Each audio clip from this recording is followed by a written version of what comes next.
safe. I've been jotting down our entire route here. This way, no one will get lost. Oh, good thinking, Kale! Huh. Who would have thought we'd find this kind of table here? Weird. It's almost as if someone was holding a tea party. I never would have guessed that such a place could exist. Right above Mondstadt, too. Wow, look at that pretty lantern on the table. There's even a chair for each side of the lantern, too. There seems to be something on the back of this chair. Let me have a closer look. Take your seat, present your answers, and you shall reach enlightenment. Well, as far as instructions go, I guess that's simple enough. So we just need to do as it says, right? Wait a second. Huh? What is it, Albedo? We'd better make sure this place is safe before taking our seats. Everyone, please stay clear for a moment. Well, all our questions and doubts aside, the scenery here is pretty amazing. It'd be impossible to feel stressed here. How is everything, Albedo? Everything seems to be fine. I didn't find any traps or suspicious mechanisms, but I also couldn't find any overt destructive devices. Huh? What do you mean? Well, it seems that wrong answers won't have any catastrophic consequences. Looks like we'll have to sit on these chairs and fulfill the prophecy. Everyone, I would like to suggest that we try some risky answers on our first attempt. Let's reserve our most confident answers for the second round. That sounds kind of smart, but why? Ah, I get what he means. If we do as he says, then we may be able to figure out how the puzzle works. I see. That makes a lot of sense. Mona, is there something wrong? You're not looking too good. Oh, are you hungry? I brought some snacks. Thank you for offering, Klee, but that's not quite it. While Albedo was checking just now, I gave my scryglass a spin hoping to find some information. But there's a strange aura to this place. It's almost as if someone has been staring at me as soon as we stepped foot in here. But if nothing here has actually been physically tampered with, then no. Could that person be?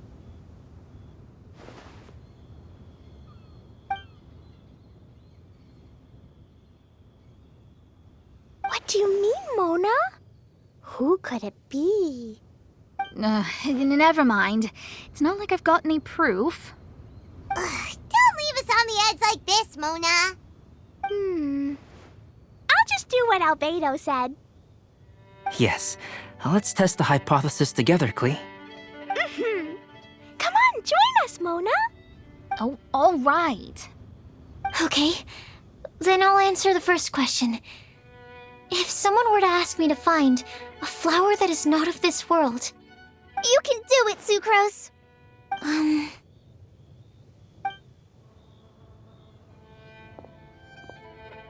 Then I would fetch a tetratanic sweet flower. Alright, I'm up next. My part of the prophecy is to find a guide who will never get lost. Kale, I hope you found your answer. My answer is that I will be that guide. For a long time, I have been guided by others. It's taken me a while, but I finally made it to where I am today. Although I still haven't made a name for myself, and I'm still quite immature, I would still like to put my name forward. Because I would like to become a guide that can help others. I want to help others the same way Amber, Master Tainari, Sino, and everyone else helped me. Now it's my turn to pass on the gift that I've been given. All right, it's up to me to answer the third part. I'll submit myself as one who would never lie. Although I've never really had any other virtues or talents, I'm confident that I've always been an honest person. I'd like to thank everyone, too, for giving me this opportunity to validate myself. And last but not least, I will answer the final part of the prophecy. There's no tale more befitting the title of a legend that never ends than our fates as human beings. Wait! The lantern just lit up! Whoa! All four sides of the lantern are glowing! Huh? But Kale, could I ask you to stand up for a second? oh, all right.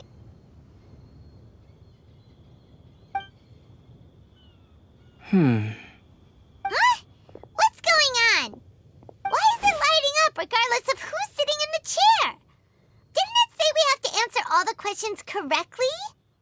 It's pretty clear now, isn't it? We've just proven that there is no right answer for this prophecy. No right answer?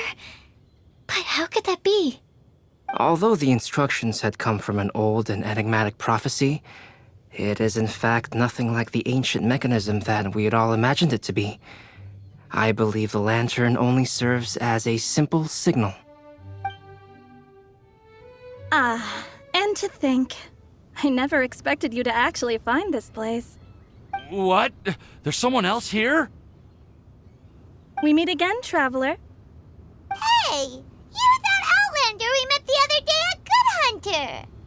It's all thanks to you that I was able to find this place. Good thing that you were too preoccupied with the prophecy to notice someone tailing you from the shadows. Oh, is that so? Then, why do I spy yet another person following in your shadow? Wait, really? There's no need for pleasantries. You should know I'm here for you. Is it just because I'm a visitor from abroad? I was there when you snuck your way into Marjorie's place. So you had your eyes on me even then, huh? That was 2 whole weeks ago, you know. It's hard not to notice you when I'm on duty every day. All right. In that case, I'll admit it. I was the person who slipped this prophecy into the storybook. Huh? But why? Then, does that mean this wasn't a real prophecy after all? Don't worry. Even though you probably have plenty of reservations about me, you can be sure that the prophecy is genuine. In fact, many of you here today may have heard the code name of the one who left the prophecy to me. She hailed from an ancient assembly of powerful women, each of whom used a single letter to signify themselves. Who would have guessed? It seems that power was indeed left behind by the old hag after all. Ah, so you're B's student. It's an honor to meet you. I am Scarlet, the successor of Jay. Well, what are you talking about? It's a long story, but I'm not quite sure that I'm the best person to tell it. Since you've all spent so much time and energy trying to decipher this prophecy, you must also be very interested in the secret behind this lantern, no? The lantern has already been lit. Now then, please allow me to disturb your happy peace. Huh. Why did this little thing just light up? How strange. Hello? On the other side of the lantern. Can you hear me over there? Mom?